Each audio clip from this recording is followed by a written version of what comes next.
Laurie Cardoza-Moore, and this is Focus on Israel.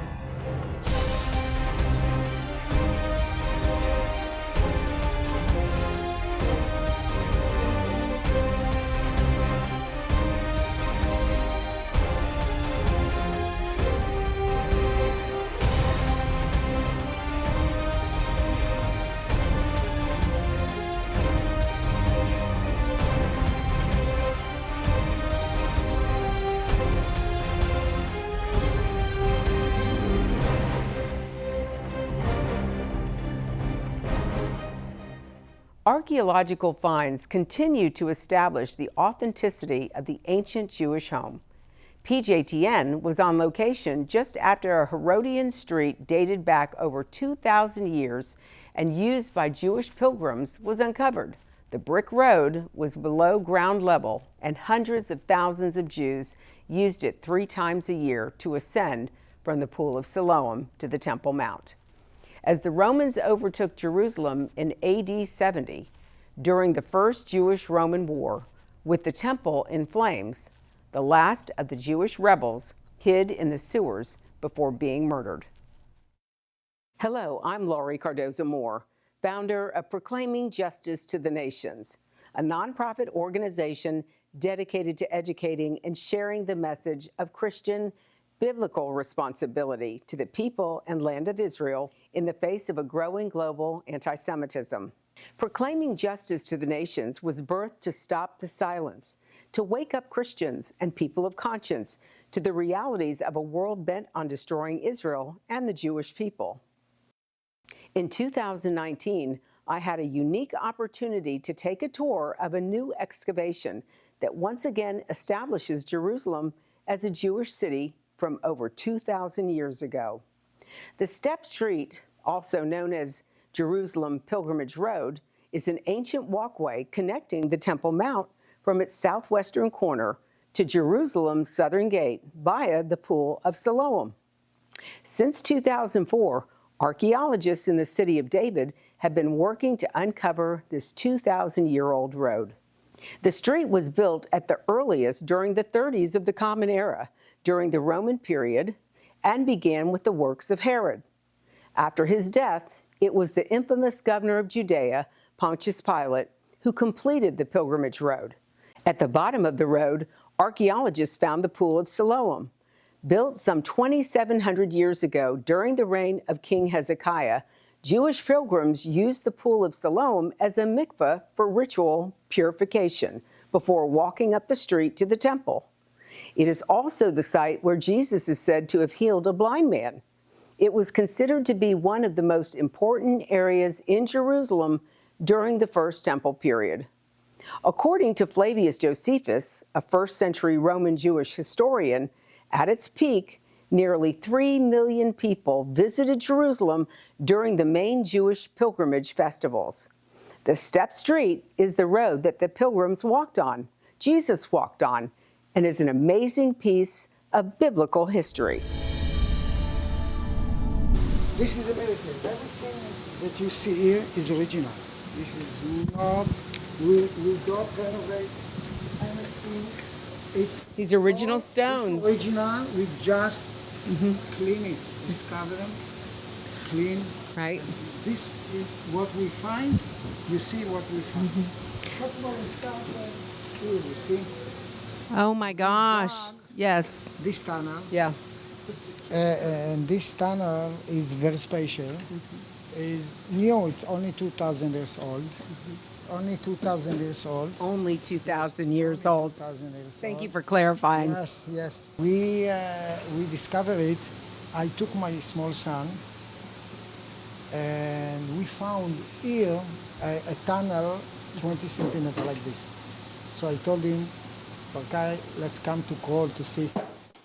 And then he saw we crawl like this because I cannot crawl. Right. Yes, my shoulder was too weak. So, and he saw this tunnel. He saw this is a pit. He told me, Abba, this is a pit. I told no, this is a tunnel. Jump in. So we jumped and we started to walk to the pool. Oh, wow. And we discovered what very famous historian 2000 years ago described the last fight between the Jews and the Rome.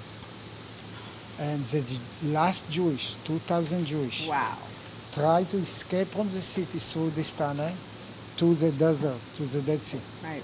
And the Romans killed 2,000 Jews here 2,000 years ago. We found the black ash of the fire of the Romans. We found the Roman sword, Roman sword, complete. We found gold bell of the high priest, Jewish high priest. We found all the fight down. We found complete food, clay with food 2,000 years ago. Wow. That this is the remains. So this is the path. This is the path up to the Temple Mount. To the This Temple is Mount. from Siloam. So Yes. Siloam is down here, the pool, Yes.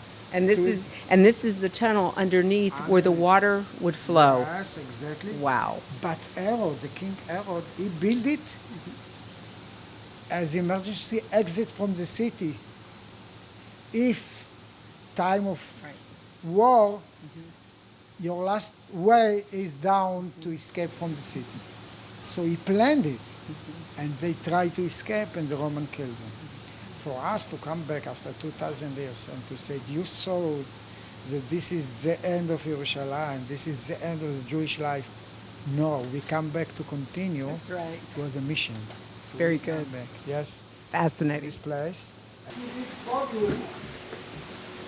This podium, because you have to understand, here all the nation, millions of Jewish in holiday, Passover, this was the main road that all the Jewish people in the world Right. came to walk to the temple. The only place for the king or minister to talk with the people was here. He stood here. We know it from, Right. this is a system of the Roman system. And we discover here we discover the tree, even the top of the podium was tree. We discovered the tree, palm tree, that stood here in the destruction, fall down, and we found it here. We found many coins dated to the year 70 AC. This is the year of the destruction. And we started to dig and to discover all the road. And we started to dig toward the pool. And as you see, complete situation as it was, because the destruction keep the original road. So here we are 20 meters from the pool, because we came from the pool, you remember. Now here, this road goes to the pool and goes to the temple. Wow. And we want in 2 months to connect. We have two groups. One group's coming from the pool to us, and one group's from here to the pool, and they are going to connect in 2 months. So in 2 months we are going to open it, and I think that this will be a place where millions of tourists will come, especially to walk on the original stones. So we prepare it now to millions of people. Every place that we can open it, as it was in the past, open sky, we be careful. Every place we are going to open it. If not, it will be like a tunnel. You're getting us ready for when the new temple is built, so everybody can. Yes, we prepare it. We have to have the pool. Yes, sure. The pool, the road, and the temple. That's right. Amen. Yes. I want to take you to Israel in pictures and film. I want you to see how God's sovereign hand can be seen before our eyes right here in this land. That's why PJTN is offering a special anniversary package that includes a captivating new book and award-winning DVD. In Israel the Miracle, Encounters with the Land and People God Loves, you'll experience Israel as never before. Through stunning photography and artwork and personal encounters with the people of Israel, you'll gain new appreciation for the land promised to Abraham and his descendants. Learn the magnificent 75-year history of the Jewish state and its drive to persevere under extreme circumstances. It's a beautiful journey with inspiring stories throughout God's land. Israel the Miracle makes a perfect gift that will be treasured for years to come. In addition, you'll receive the award-winning documentary, Israel Indivisible, The Case for the Ancient Homeland. This inspiring film examines the many political twists and turns that make Israel the world's most controversial nation. From Abraham and the Promise to the issues facing the Jewish state today, the film examines the historical, archaeological, legal, and biblical foundations for the modern state of Israel. This is a limited time offer for these two remarkable resources for just a one-time gift of $70 today. Your generous donation will help ensure that PJTN stays on the front lines and in the headlines of all the important issues facing Israel and our Jewish brethren. So please go to pjtn.org today. From studying history, it's very clear that what starts with the Jews never ends only with the Jews. We must strongly stand against any anti-Semitic trends, for if not stopped, they'll cause harm to all of us, and we'll witness the downfall of our Judeo-Christian Western culture. Today, many people say there's no longer a need for a Jewish state, that Jews around the world no longer need a place of refuge. But anyone who has heard recent statistics about the worldwide rise in anti-Semitism would never make such a claim. The reality is that neo-Nazi groups and Nazi sympathizers are increasing around the world. Surveys show that over 1 billion people in the world harbor anti-Semitic attitudes. Close to 50% believe that Jews have too much power in the business world, and 2/3 of the world's population has never heard of the Holocaust or believe the historic accounts of it are inaccurate. Don't let yourself be manipulated by evil people with a wicked agenda. When the self-serving villains are in control, good people from all religions suffer. Muslims, Christians, and all people of conscience should stand proudly and show respect for a country that gives so much to the world in so many ways. Do your part, do your research, and do what you can to make a difference. Because what happens in Israel does affect us all. This is not just a Jewish or just an Israeli problem. This is a problem for all humanity, for each and every one of us who believe in freedom and human rights. Learn more about what you can do at pjtn.org. I recently returned to Jerusalem to see the progress on the exciting new excavation of the Pilgrimage Road. He explained the deeper spiritual and historical significance of Israel's return to its ancient capital and the archaeological evidence of Jewish rights to the land.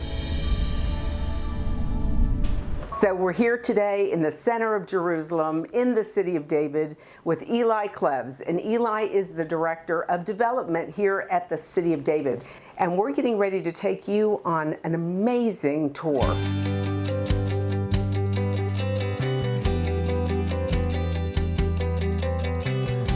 We are at the southern portion of Jerusalem, just south of the Temple Mount right now, okay? And these stones are identical to the stones that are directly south connected to the Temple Mount.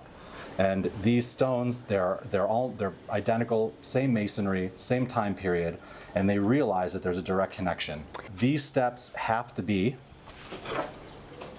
the Pool of Siloam. Oh, wow. Now, the Pool of Siloam, for those that might not know what the Pool of Siloam was, this was a place that Jews during pilgrimage, whether it was during the tabernacle, during Passover, or during Pentecost, would come and they would cleanse themselves spiritually in this water here. This water is fed by the Gihon spring, which is over here, which is, if you recall, the Gihon springs mentioned multiple times in the Bible. Now the people would cleanse themselves here and they would walk up this road and they would walk in to the gates here, into the temple to perform temple service 2,000 years ago. So basically this is where all of the Jews would come on pilgrimage, whether they live near or far, and would walk up this road. And 2,000 years ago. 2,000 years ago. But everybody says that this is not Israel's land, but here we have evidence, proof of the structures that were here at that time where Jews would come to worship, as it says in the Bible, to cleanse themselves, to go up to the Temple Mount. Exactly. Undeniable. Yeah, yeah. There's the evidence right there. So in the course of digging around the pool and this area and under this whole area, we found this drainage channel. So in 2014, we embarked on a full excavation from the Pool of Siloam all the way to the western wall. It's a half mile, 600 meters. Right. And we're very close, hopefully, to being done with this, and hopefully soon we can open this to the public and show this to the whole world. I can't wait to see it. Let's go. Amazing.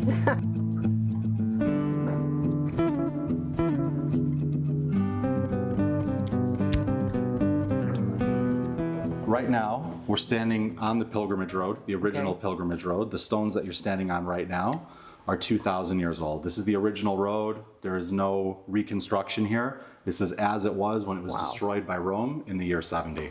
Wow. This is amazing. Even what we've got behind us, this is all... So everything behind you here are remnants of the homes and shops because it was like a market here. So people lived here and people had their shops here. Back then. Back then. Back 2,000 years ago. Exactly. So they would have shops on the way going On the way up to the temple. Oh. And here, if you look here, this is that. That's that original drain Oh my God. that we found. So this tunnel's all the way open and it goes all the way from the pool all the way up top. You need to remember, we're in this massive tube here that's under the neighborhood here, but this was open to the sky in ancient times.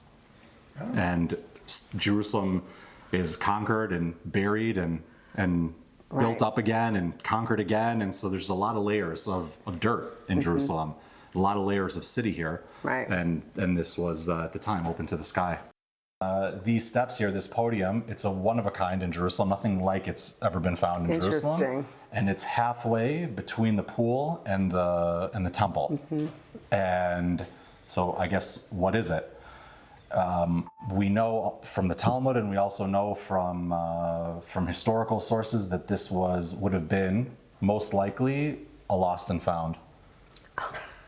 Because you have to understand. Because you'd lose items as you go along the Exactly, way. and you have to understand the spot that you're standing on here right now. If this would have been the intermediary days of Passover right now, you'd have tens of thousands, if not hundreds of thousands of people walking through here.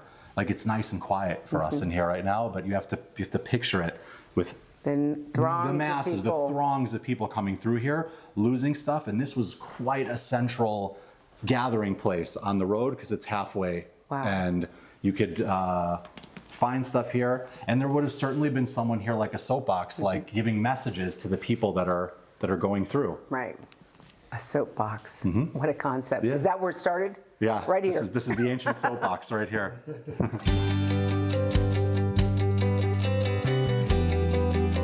This wall here, this wall of dirt here, is what we've had to dig through for 600 meters, for half a mile. Okay. So everything that you just walked through, 1 meter at a time. That's what we've had to go through here. Oh my gosh. Just slow going, pickaxe. And we also sift every bucket here because we don't, you never know what you're going to find. So you can't just throw it away. You have to see what's going on here because it's all antique. What you're looking at here, it's not just a regular wall of dirt.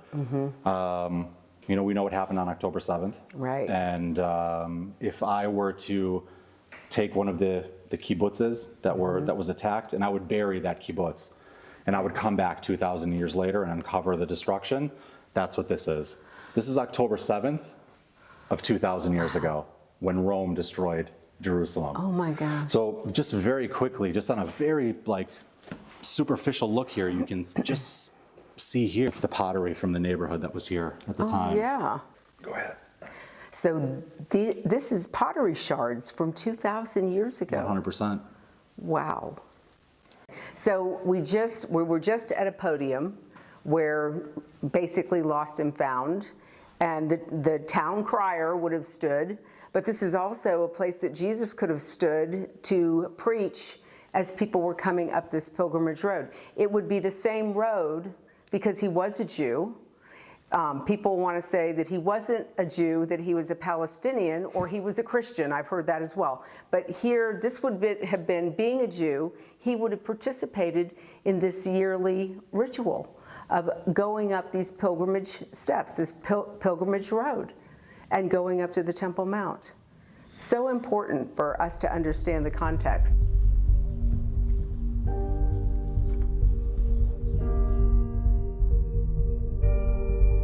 So that's the fire from the burning of Jerusalem. Oh my gosh. Wow. Yeah.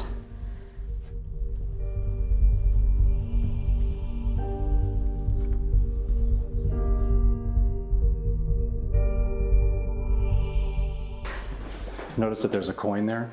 Yes. So that's a coin embedded in the road. And as we go a little further down, I'll explain the story Okay. of the significance of the coin. The steps here are broken. Okay, you see that there's Right. glass here along the road. Now, we wouldn't have initially thought anything of it because as we started digging here in the beginning, the stones are broken. Okay, so they're broken, they're old. We didn't think too much of it. But as you start to see one and then another and another and another, you start to see that there's a story here. And in order to understand the story here, you go on to the writings of Josephus Flavius. Of the time. He wrote a big chronicle of what happened here during this time. Are you familiar with the story of Masada? Yes. So you know the story of Masada, that the Jews escaped to Masada and were put under siege by the Romans there, but a lesser known story is that there were about 2,000 Jews that took refuge here under us, under our feet here. And while the rebellion was going on up top, and they were hiding here in the hopes that things would settle down and that they could go out this way and meet up with the Jews perhaps in Masada or towards the Dead Sea in the desert there. It didn't go that way for them. The Romans found them here, and where I'm standing, a Roman legionnaire would have stood with a sledgehammer to break open the road here to get at the 2,000 Jews that were hiding Oh, wow. here under the road. Wow. And that 2,000 2,000 under this road. right under our feet. Wow. And that coin that I pointed out Yes. up top there is a rebel coin, because the Jews rebelled against Rome in the year 66, and the Jews minted these coins during the rebellion. It's a strange thing to do because Rome seemingly controlled the commerce at the time. Right. And if you're an open rebellion against them, why aren't you using the metal to make arrowheads or swords or weaponry or things that you need to fight? What's more important than the coin is the message on the coin. And the message on the coin in Hebrew, in ancient Hebrew, is for the freedom of Zion. So that's kind of the message of the rebels at that time fighting the Roman legionnaires. Has anything changed? No, I guess not. We're still fighting for Zion. Yeah. And Rome, obviously we know how the story ends here. Right. Rome defeats Judea here and takes over the land. And Emperor Vespasian, he mints his own coin here. And it's the Roman victory coin. And it says in Latin, Judea capta. Judea has been captured. Right. And it's a Roman legionnaire standing over a crying Jewish woman. And that's their victory coin against... Wow. They left something for us, for future generations. That's right. To tell the story, their story.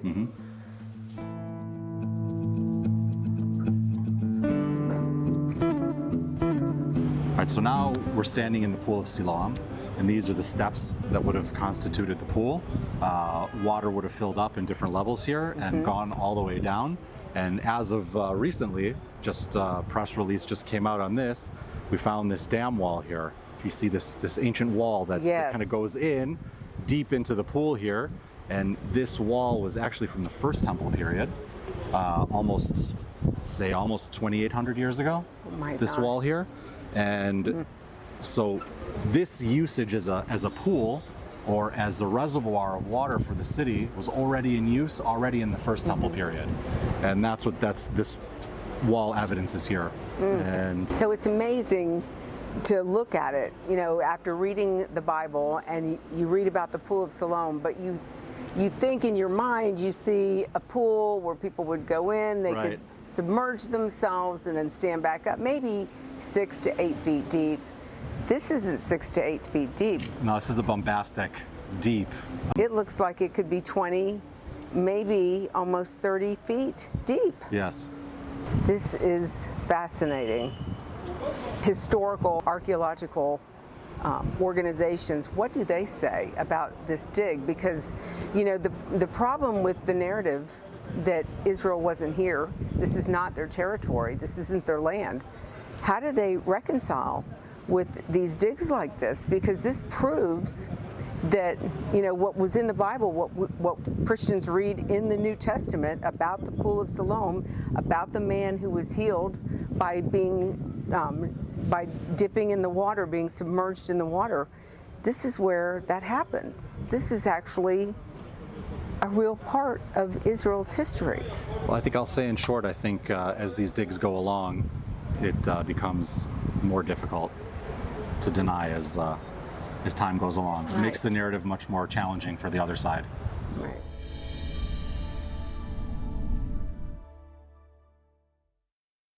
As we close out today's program, I want you to know we appreciate your support. The time to take a stand is now. Be a leader in your community and in your church. One person can make a difference. Get involved with and support pro-Israel organizations such as PJTN. Call your senators, congressmen. Let your elected leaders hear from you. Visit our website to learn more. Sign up to be a PJTN Watchman to receive action alerts and order our films to share with family and friends. Please encourage everyone you know to tune in and become informed. God bless you, and thank you for all you do on behalf of our Jewish brethren and all Israel. I'll see you next time on Focus on Israel. To support this program, send your tax-deductible gift to Proclaiming Justice to the Nations, P.O. Box 682711, Franklin, Tennessee 37068. You can also support PJTN online. Visit pjtn.org or call 1-877-873-9020. Anti-Semitism has reached epic proportions, and Israel is now surrounded by nations who seek its destruction. For Israel to lose just one battle would mean losing everything.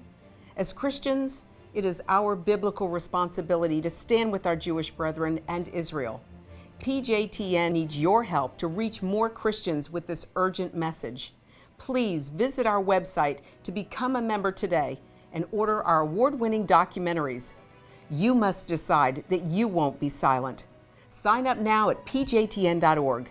God bless you, and thank you for your support and prayers.